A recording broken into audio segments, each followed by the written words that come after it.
कहानी बाल गोविंद भगत प्रश्न अभ्यास।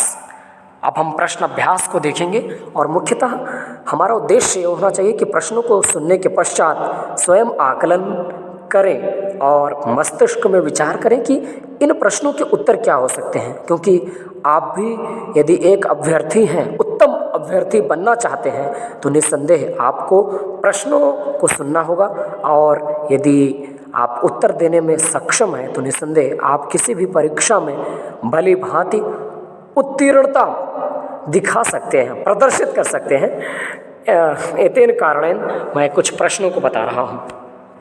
प्रश्न संख्या 1, खेती बाड़ी से जुड़े गृहस्थ बाल गोविंद भगत अपनी कठिन चारित्रिक विशेषताओं के कारण साधु कहलाते थे और क्यों कहलाते थे ये बताना है कि खेती बाड़ी से जुड़े गृहस्थ बाल गोविंद भगत अपनी किन चारित्रिक विशेषताओं के कारण साधु कहलाते थे। प्रश्न संख्या 2, भगत की पुत्र वधू उन्हें अकेले क्यों नहीं छोड़ना चाहती थी। प्रश्न संख्या 3, भगत ने अपने बेटे की मृत्यु पर अपनी भावनाएं किस तरह व्यक्त की। प्रश्न संख्या 4, भगत के व्यक्तित्व और उनकी वेशभूषा का अपने शब्दों में चित्र प्रस्तुत कीजिए।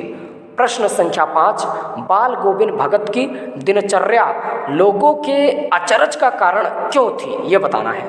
प्रश्न संख्या 6, पाठ के आधार पर बाल गोविंद भगत के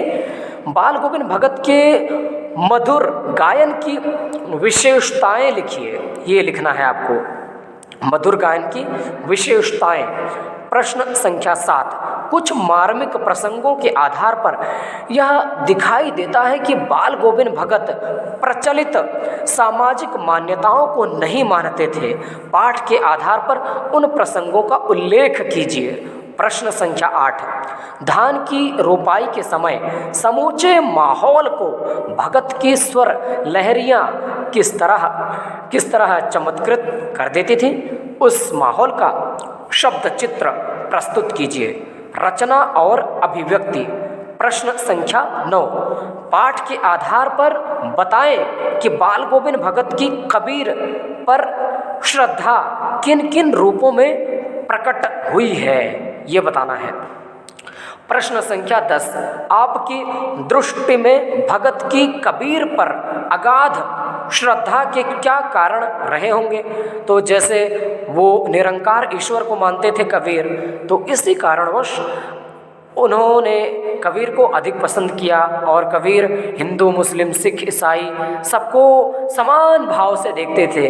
किसी धर्म, जाति, वर्ग को विशेषतः अग्रिम पंक्ति में नहीं रखते थे कबीर। इसीलिए मुझे ऐसा प्रतीत होता है कि वो अधिक श्रेष्ठ मानते थे कबीर को ही, तो इसीलिए कबीर पंथ की विचारधारा को मानते थे। इस प्रकार से आप प्रत्येक प्रश्नों के उत्तर सोच सकते हैं। प्रश्न संख्या 11, गांव का सामाजिक सांस्कृतिक परिवेश आषाढ़ चढ़ते ही उल्लास से क्यों भर जाता है ये बताना है। प्रश्न संख्या 12, ऊपर की तस्वीर से यह नहीं माना जाए कि बाल गोविंद भगत साधु थे। ये एक वाक्य आया था कहानी में। क्या साधु की पहचान पहनावे के आधार पर की जानी चाहिए? तो नहीं की जानी चाहिए। आप किन आधारों पर यह सुनिश्चित करेंगे कि अमुक व्यक्ति साधु है? प्रश्न संख्या 13, मोह और प्रेम में अंतर होता है। भगत के जीवन की किस घटना के आधार पर इस कथन का सच सिद्ध करेंगे ये बताना है। तो भाई जब उनके पुत्र की मृत्यु हो जाती है तब इस कथन की भली भांति परिपुष्टता हो सकती है कि मोह और प्रेम में अंतर होता है। वो अपने पुत्र को बहुत ही प्रेम करते थे, इसीलिए उसको स्नेह इतना देते थे, उसकी हर एक बात मानते थे और जो वो कहता था, जो उसकी आवश्यकता होती थी, पूर्ति करते थे। परंतु जब मोह की बात आई, जब उनकी पुत्र वधू रो रही थी, अर्थात जब उनके पुत्र की मृत्यु हो गई थी तो उनकी पुत्र वधू रो रही थी, तब उन्होंने वो मोह नहीं प्रकट किया। उन्होंने बता दिया कि ये तो आत्मा परमात्मा से जाकर मिल गई है और जो अब तो होना था वो तो हो ही गया है, तो इसमें चिंतित होने की क्या आवश्यकता है। उन्होंने अपने आप को भी उस परिस्थिति में समायोजित किया, स्वयं को संभाला। यही तो है मुख्यतः कि प्रेम तो आप कर रहे हैं लेकिन मोह उत्पन्न नहीं होने दिया बाल गोविंद भगत ने। तो मुख्यतः मेरे अनुसार तो मोह और प्रेम में अंतर अगर जो आप ढूंढेंगे तो इस कहानी में आपको यही प्राप्त होगा। और प्रत्येक प्रश्न के उत्तर तो मैं वैसे नहीं बता रहा हूँ, लेकिन जो मुझे लगता है कि बता देना चाहिए और आप भी अनुमान लगा ही सकते हैं। अच्छी बात है। भाषा अध्ययन करेंगे हम। प्रश्न संख्या 14, इस पाठ में आए कोई 10 क्रिया विशेषण छाट कर लिखिए और उनके भेद भी बताइए। तो क्रिया विशेषण ऐसी क्रिया जो विशेषता को प्रकट करती हो। पाठ्येतर सक्रियता, पाठ में ऋतुओं के बहुत ही सुंदर शब्द चित्र उकेरे गए हैं। बदलते हुए मौसम को दर्शाते हुए चित्र या फोटो का संग्रह कर एक एल्बम तैयार कीजिए।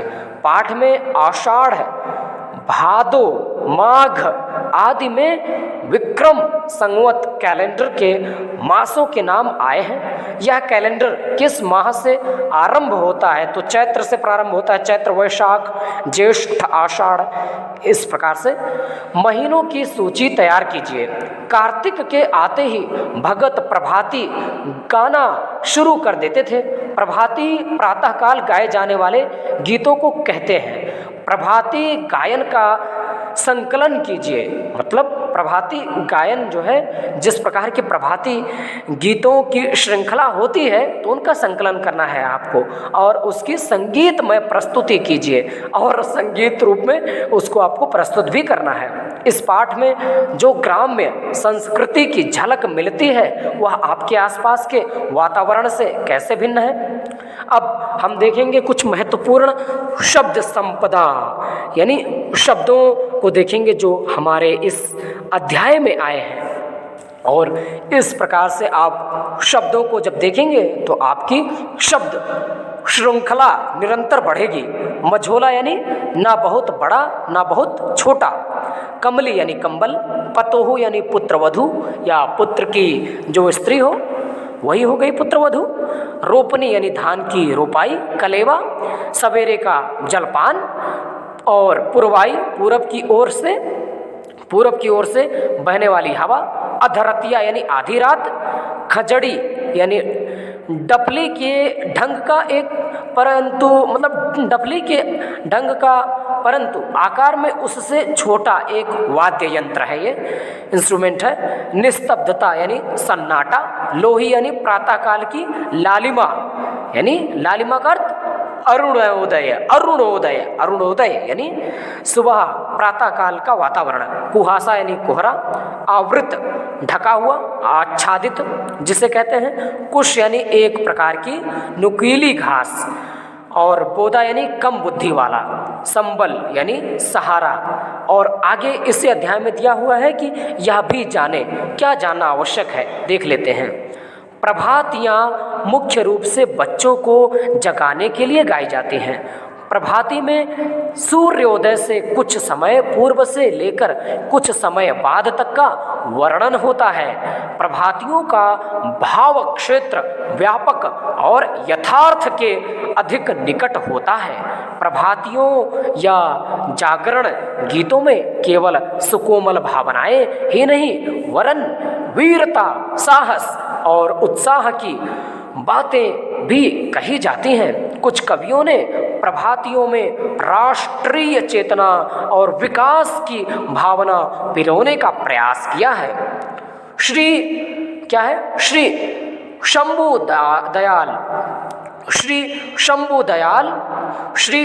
दयाल है, यहाँ पर ध्यान रखिएगा। भा है तो मेरे उच्चारण में तनिक त्रुटि हुई है। तो श्री शंभू दयाल सक्सेना द्वारा रचित एक प्रभाती यहाँ पर दी गई है। पलकें खोलो रैन सिरानी, पलकें खोलो रैन सिरानी। बाबा चले खेत को हल ले सखियाँ भरती पानी, बहुएं घर घर छाछ बिलोती गाती गीत मथानी। चरखे के संग गुनगुन करती सूत कातती नानी। मंगल गाती चील चिरैया आसमान फहरानी, मंगल गाती चील चिरैया आसमान फहरानी। रोम रोम में रमी लाडली जीवन ज्योति सुहानी, रोम रोम में रमी लाडली जीवन ज्योति सुहानी। आलस छोड़ो उठो ना सुख दे, आलस छोड़ो उठो ना सुख दे, मैं तब मोल बिकानी। पलकें खोलो हे कल्याणी, पलकें खोलो हे कल्याणी। तो यह गीत श्री शंभू दयाल सक्सेना द्वारा लिखी गई है और एक पुत्री को जगाने के लिए एक माता प्रयत्न कर रही है। इसी के साथ ये प्रश्न अभ्यास भी समाप्त होता है। धन्यवाद।